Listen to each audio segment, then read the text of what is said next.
नमस्तेऽस्तु महामाये श्रीपीठे सुरपूजिते शङ्खचक्रगदाहस्ते महालक्ष्मी नमोऽस्तु ते। नमस्ते गरुडारूढे कोलासुरभयङ्करी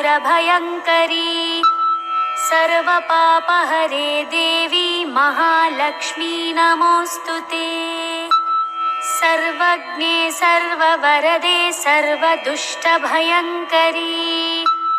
सर्वदुःखहरे देवी महालक्ष्मी नमोऽस्तु ते। सिद्धिबुद्धिप्रदे देवी भुक्तिमुक्तिप्रदायिनी